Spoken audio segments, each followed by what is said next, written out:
할렐루야. 우리 약속으로 주어지는 은혜라는 제목으로 오늘 성경 말씀 함께 은혜 나누겠습니다. 성경에서 하나님이 사람과 관계를 맺으시는 방법을 약속으로 가르쳐 주고 계시다는 것을 잊지 마시기 바랍니다. 하나님과의 관계는 언제나 하나님이 하시는 약속과 그 약속을 믿고 기다리는 하나님의 사람과의 관계로 되어 있습니다. 약속이라는 말을 국어사전에서 찾아보니까 다른 사람과 앞으로의 일을 어떻게 할 것인가를 미리 정하여 둠 또는 그렇게 정한 내용 이렇게 나와 있더라고요.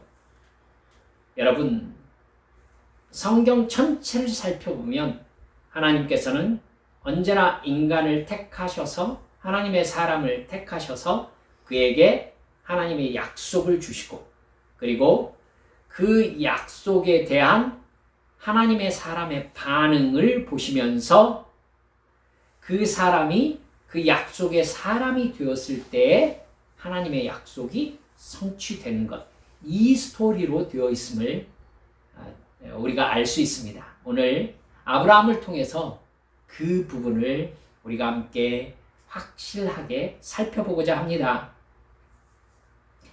일단 하나님이 인간에게 주시는 모든 약속의 목적은 영생입니다. 뭐라고요? 영생. 그 사람에게 영생을 주시기 위해서 약속을 하십니다. 또한 그 사람을 통해서 누군가에게 영생을 주시기 위한 사명자로서 약속을 하십니다. 여러분, 아브라함을 구원하시기 위해서 아브라함에게 약속을 주셨죠? 그것은 또한 아브라함을 통해서 온 세상에 영생의 복음을 주시기 위한 약속이었습니다. 영생을 주시기 위해서 또한 영생의 복음을 전달하는 사명자가 되게 하시기 위해서 하나님과 어떤 관계를 맺어야 되는지를 깨닫게 하시는 게 성경의 내용인 것입니다.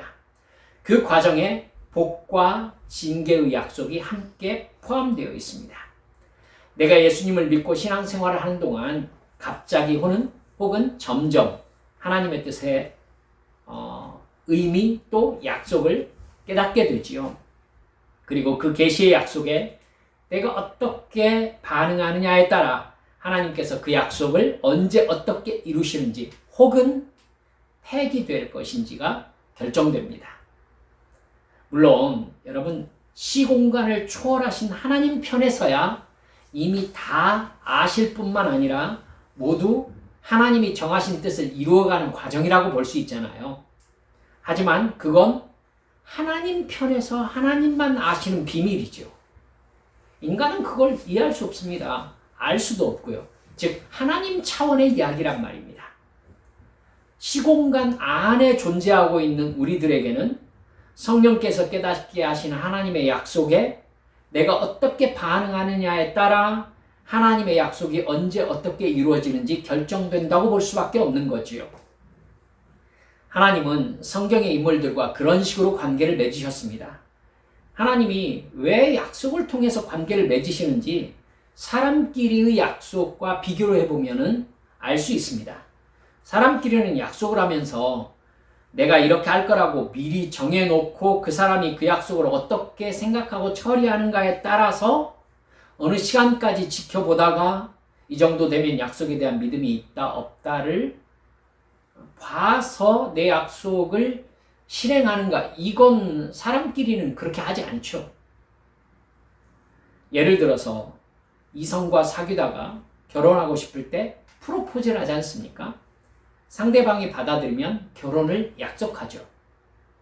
이게 약혼입니다. 약속이죠.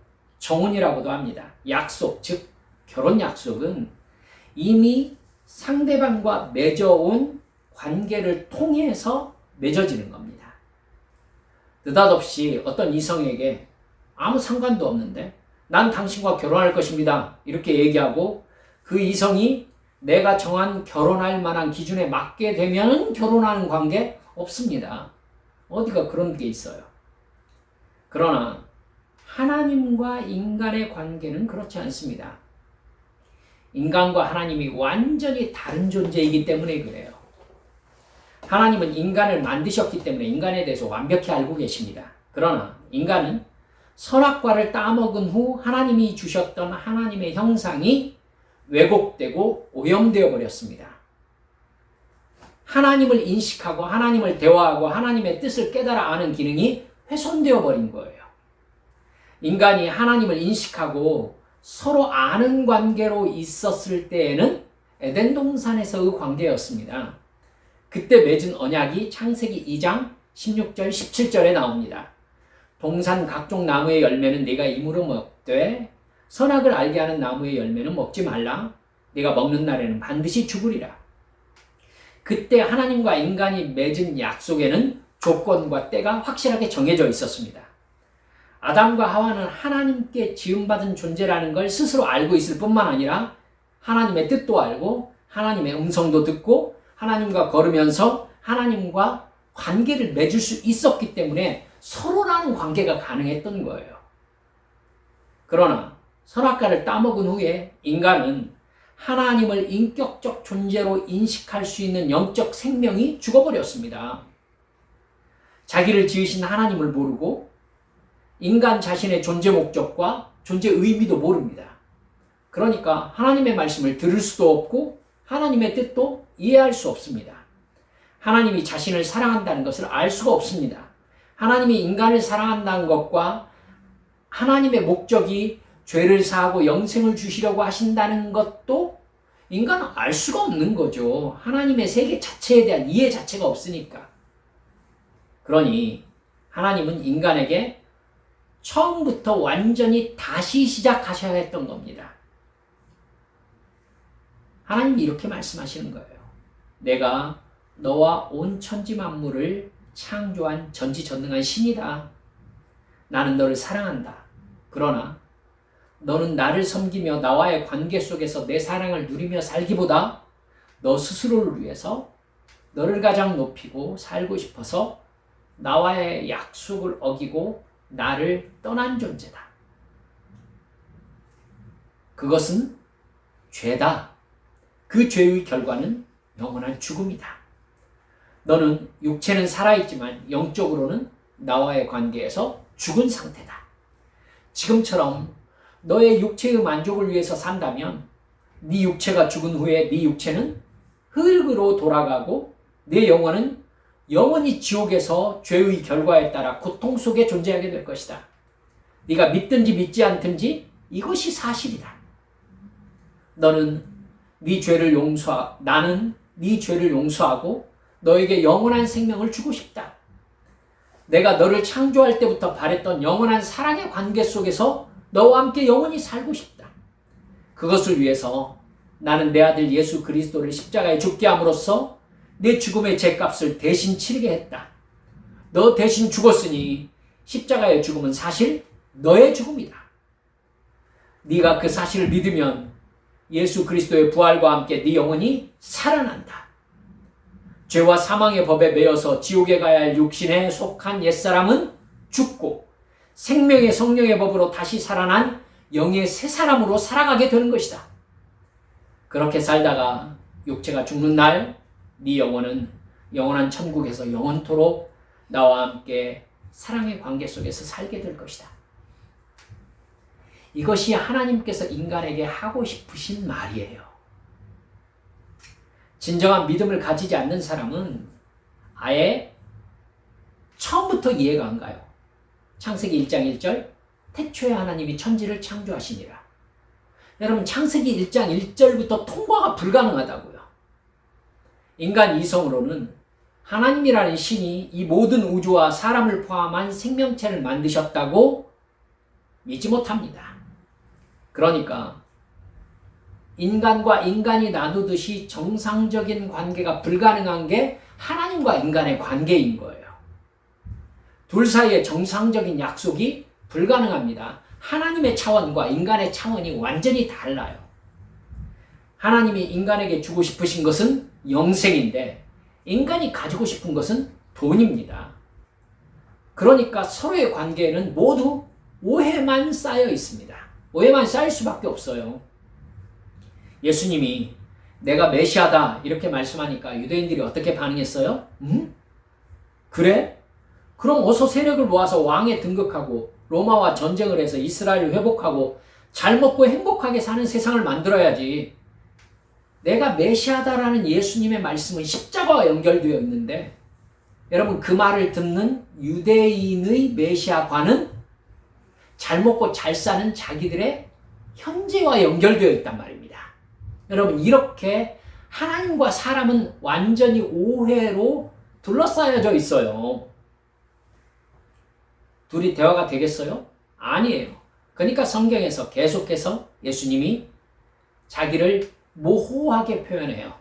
귀신들이 당신은 하나님의 아들이십니다. 그러니까 사실이잖아요. 근데 귀신에게 그 얘기를 하지 못하게 하셨어요. 그것을 듣는 사람들이 생각하는 메시아관과 실제의 메시아가 전혀 다른 의미이기 때문에 그래요. 하나님과 인간은 동등한 약속이 불가능한 존재입니다. 여러분, 그렇기 때문에 하나님께서 먼저 인간에게 자신과 하나님의 뜻을 계시하면서 약속을 먼저 일방적으로 주시는 겁니다. 그리고 그 약속을 받은 사람이 그 약속을 믿고 하나님의 뜻에 순종하면서 거듭난 사람으로 살아갈 때 거듭난 하나님의 자녀로서 하나님의 사명을 감당하게 하시는 겁니다. 그 일을 통해서 하나님의 약속이 성취되는 거고요. 여러분, 왜 하나님께서 약속을 먼저 하시고 그 약속에 대한 나의 반응에 따라 하나님의 뜻이 이루어지는 관계를 맺으시는지를 이해하셨으면 좋겠습니다. 이렇게 간단히 요약하면 여러분 어떤 구조로 되어 있는지 이해는 가시잖아요. 하지만 여러분 하나님의 약속을 믿는다는 것은 인간에게 큰 갈등을 일으키게 되어 있다는 것을 잊지 마셔야 합니다. 선악과를 따먹고 타락한 인간의 육체적 본성은요, 자기 육신의 이익과 만족을 위해서 생각하고 말하고 행동하게 되어 있기 때문입니다. 하나님은 어느 날 이렇게 인간의 이익과 현실에 파묻혀 있는 인간 어느 누구에게 나타나셔서 자신과 자신의 뜻을 계시하시면서 하나님의 선과 악의 기준에 따라서 생각하고 말하고 행동하라고 새로운 정체성을 계시하십니다. 얘야, 내가 하나님이다. 완전 놀라겠죠. 내가 하나님이다.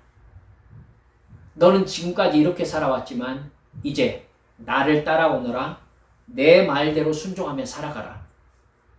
여러분, 나의 유익을 위해 살아왔는데 하나님의 말씀에 순종하며 살라는 겁니다. 얼마나 당황스럽겠습니까? 거듭나서 다른 사람을 거듭나게 하는 사명자로 내가 너를 택했다라고 합니다. 누가 그렇게 해달라고 했습니까?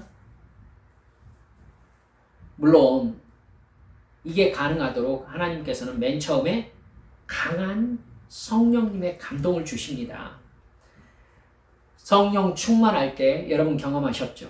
내 이익이 있든지 없든지 성령께 붙잡혀서 하나님께 예배하고 찬송하고 기도하고 순종합니다. 그게 너무 행복하고 만족스럽습니다. 자기 스스로 생각할 때 자기가 미친 것 같습니다. 그런데 그 미친 행동을 계속합니다. 왜요? 너무 좋으니까. 왜 좋은지 나도 모르겠는데 그냥 좋은 거예요. 여러분 어떤 상태입니까? 성령께 붙잡혀 있는 상태입니다. 성령께서 나를 강권하시는 상태입니다. 그냥 이렇게 죽을 때까지 살면 행복하게 살 수 있을 것 같잖아요. 그런데 하나님은 그렇게 하나님을 사랑하며 믿고 순종하는 내 변화가 성령의 강권하심이 아니라 정말로 내가 하나님을 믿고 사랑하는 믿음의 반응이 되기를 원하십니다.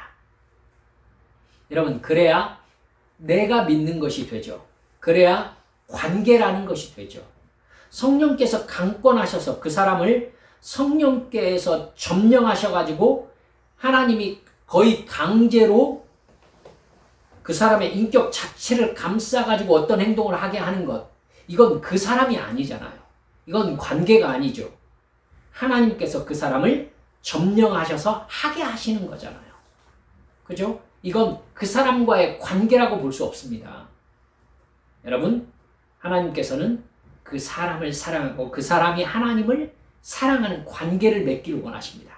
그러니까 성령의 강권하심은 어떻게 되겠어요? 점점 그 사람을 놓아가십니다. 놓아가십니다. 강권하심이 놓아가져 간다는 것입니다. 여러분, 그래야 네 믿음이 너를 구원하셨다라는 게 가능해지잖아요. 그렇죠? 그래야 하나님께서 내 믿음에 대해서 최종적인 상을 주시든지 형벌을 주시는 천국과 지옥의 이야기가 가능해지는 것입니다. 심판은 그 사람에게 내리는 거니까. 이해하고 계시죠? 그래서 하나님은 성령의 강권하심을 통해 나의 믿음의 방향을 정해 주신 후에 성령님의 강권하심을 점점 거두어 가십니다. 그리고 이제 네 믿음으로 해보라고 하십니다. 마치 갓난아이 걸음마 시킬 때 손잡고 걷는 방법을 알려주시고 혼자 걷게 하는 것이 당연하잖아요. 그렇죠? 자전거 가르쳐 줄 때 뒤에서 잡아주지 않습니까? 그리고 자전거가 쭉 하면 손을 놔야죠. 그렇죠? 그래서 혼자 타고 가야죠.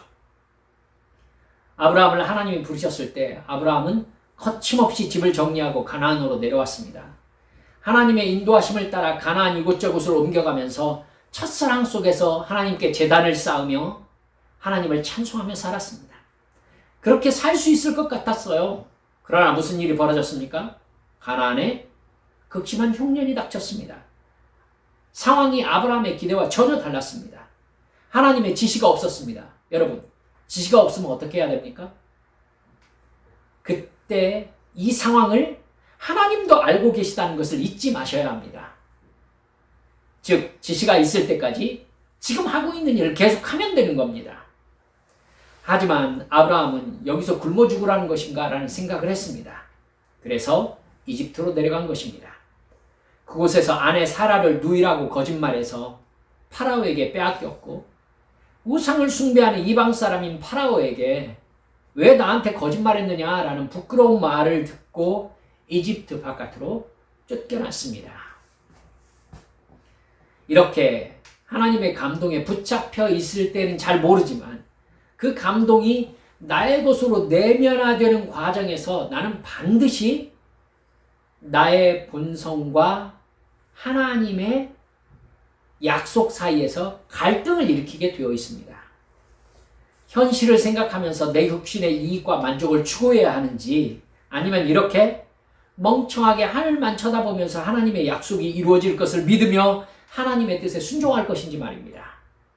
왜 제가 멍청하게라는 표현을 썼는지 여러분 충분히 이해하고 계실 줄 믿습니다. 어떤 어려운 상황에서 내가 하나님의 약속을 믿고 의지하고 순종하면서 하나님의 감동하심과 일하심을 기대하는 것이 어느 때는 얼마나 한심하게 느껴지는지 여러분은 경험하셨을 것으로 제가 믿기 때문에 쓴 단어입니다.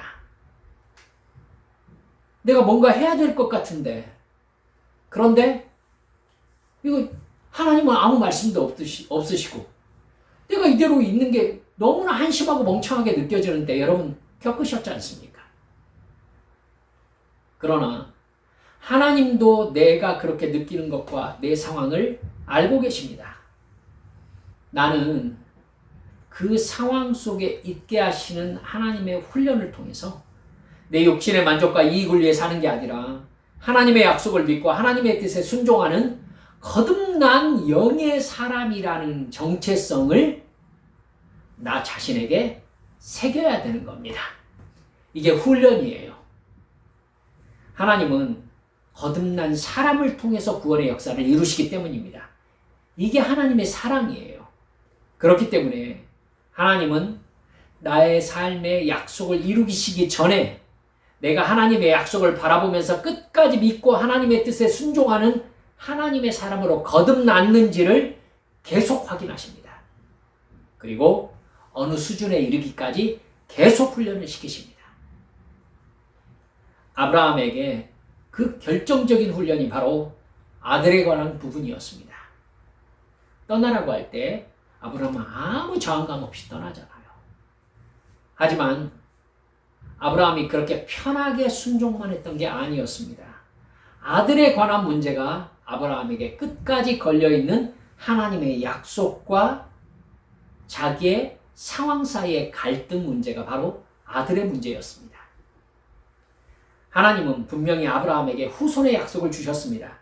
창세기 12장 1절을 보면 하나님이 아브라함에게 처음 나타나셔서 이렇게 약속하셨습니다. 너는 너의 고향과 친척과 아버지의 집을 떠나 내가 네게 보여줄 땅으로 가라.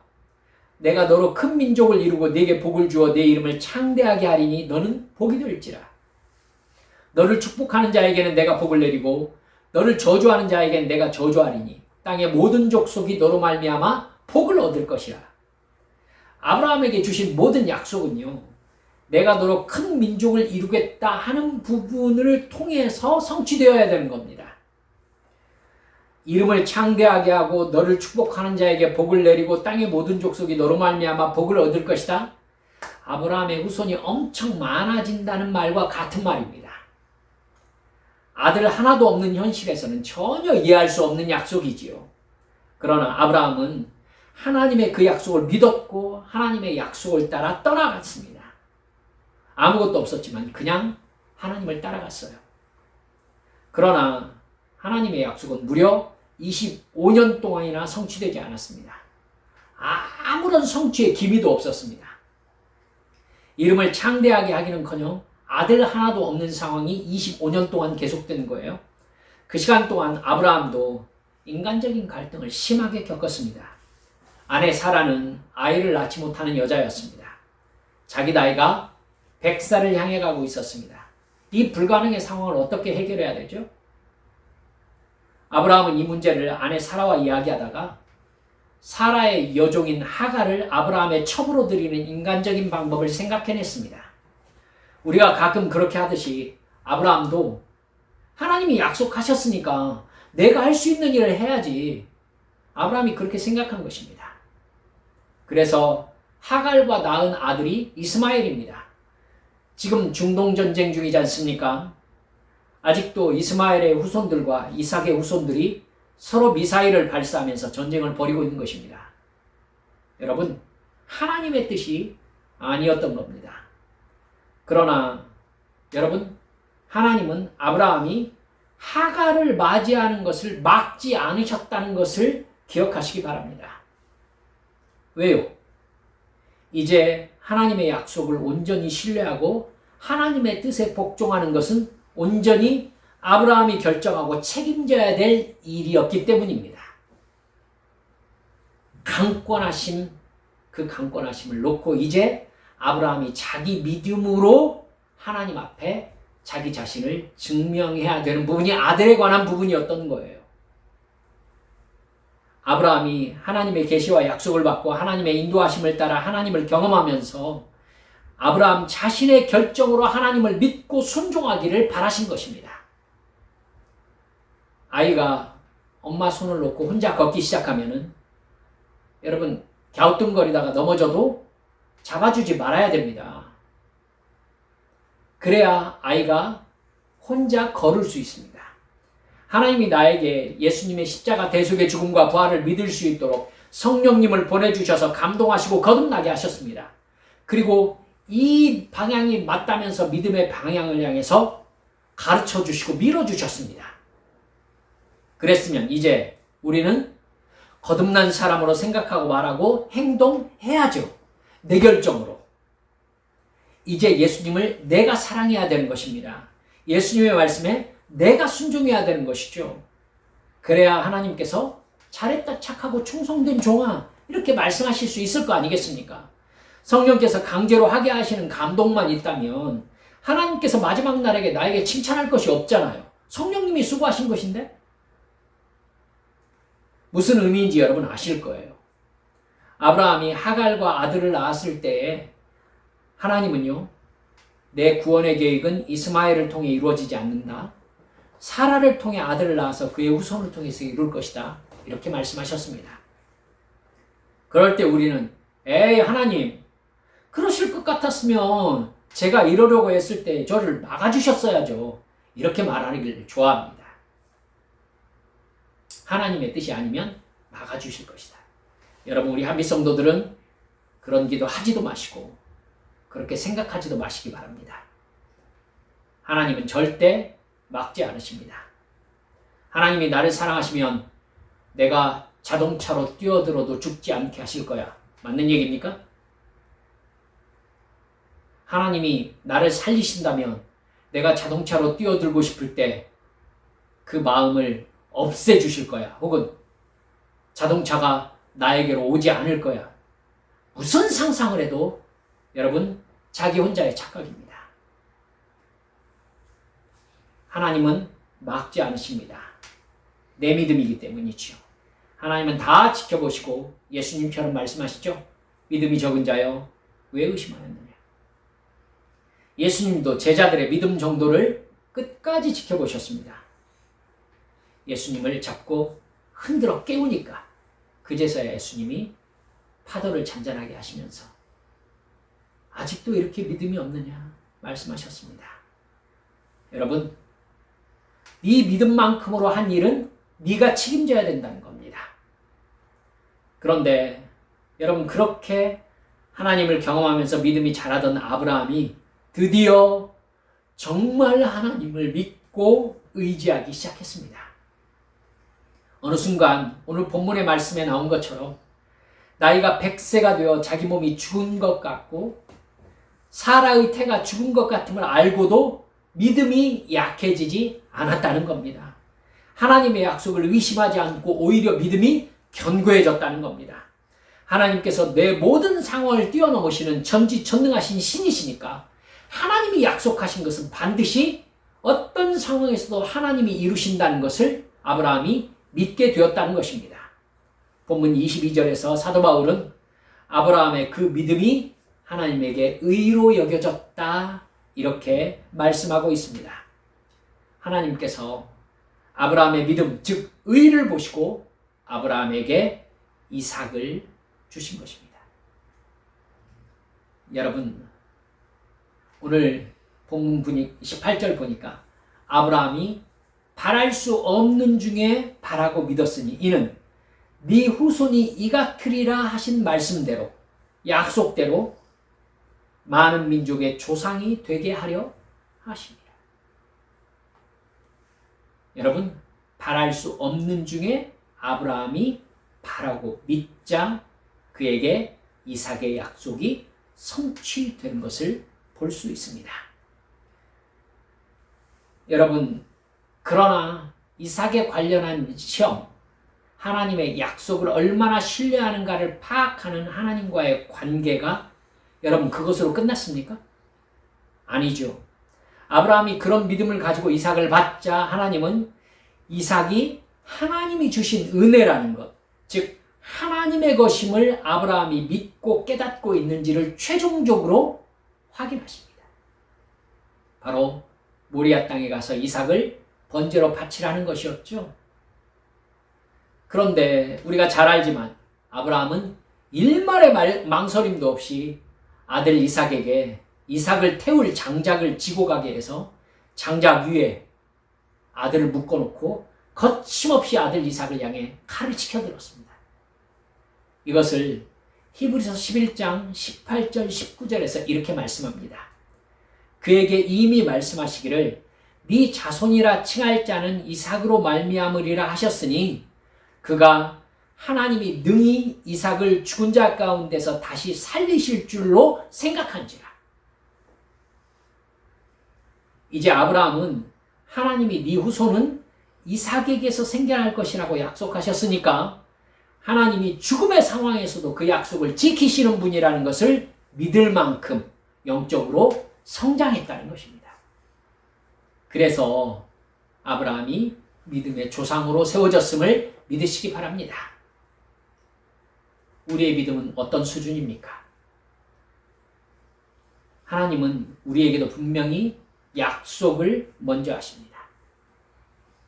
그 약속 안에는 하나님이 어떤 분이신지, 하나님이 내가 어떤 사람으로 거듭나기를 원하시는지, 나에게 주신 사명은 무엇인지가 드러나 있습니다.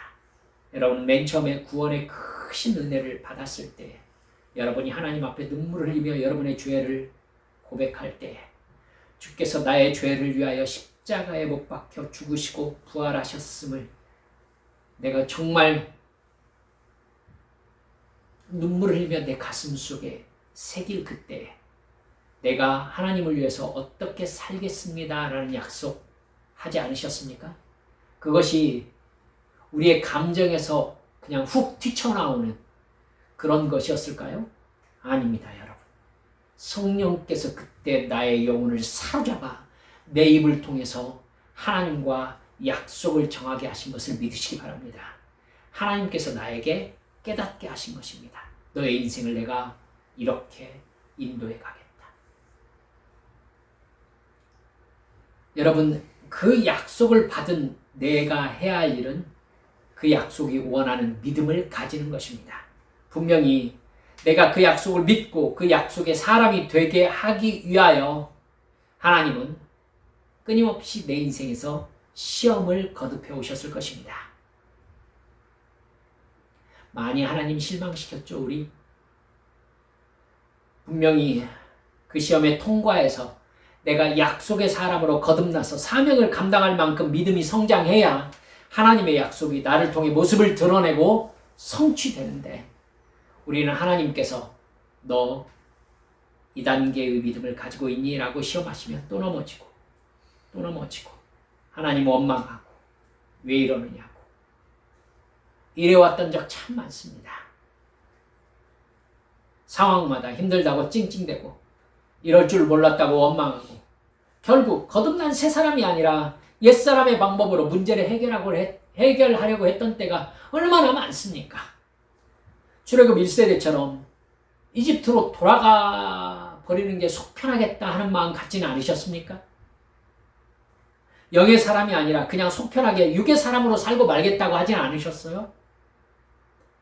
사랑하시니까 시험하시고 사랑하시니까 연단시키시고 거듭난 사람으로 성숙시켜서 하나님의 사명자로 쓰시려고 하시는 것입니다. 내가 그 상황들에게 진정으로 믿고 거듭나지 않으면 하나님의 사명을 감당하는 복음의 통로가 될 수 없을 뿐만 아니라 여러분 궁극적으로 구원에 이를 수도 없기 때문에 나를 하나님이 계속해서 시험하신 것입니다. 사울을 보세요. 계속 시험하시지 않습니까? 계속 떨어지죠. 그리고 결국 사울이 하나님을 완전히 거절하고 영매를 찾아가는 엄청난 짓을 저지를 때 하나님은 사울을 버리셨습니다. 여러분, 하나님은 사울에게 기대하셨습니다. 예수님이 말씀하십니다. 끝까지 견디는 자는 구원을 받으리로다. 할렐루야. 우리 사랑하는 성도 여러분들, 아버지 하나님이 끝내 약속을 지키시는 전능한 하나님이시라는 것을 아브라함처럼 어떤 상황이 있었든지 끝까지 믿고 하나님의 약속이 성취되는 인생으로 하나님께 영광 돌려드리는 우리 믿음의 성도들의 삶이 모두 되시기를 주 예수님의 이름으로 축원합니다. 이 시간 함께 기도하십시다. 나에게 주신 하나님의 약속 기억하고 계십니까? 하나님께서 그 약속의 사람이 되게 하시려고 내 믿음을 흔드시면서 나의 삶의 조건을 이 믿음의 갈등 상황으로 몰아가실 때에 나는 어떻게 반응했습니까? 아브라함도 이집트로 그냥 내려가 버렸었어요. 사랑하는 여러분들, 하나님께서 나를 하나님의 사람으로, 믿음의 사람으로, 하나님의 약속이 성취될 만한 사람으로 훈련시켜 가십니다. 주여, 주께서 약속하신 그 약속을 끝내 믿음으로 성취되는 것을 보게 하는 그 믿음으로 주여, 제가 끝까지 견디겠습니다. 끝까지 주와 함께 동행하겠습니다. 끝까지 순종하겠습니다. 이 시간 주님 앞에 함께 통성으로 기도하십시다. 아버지 하나님,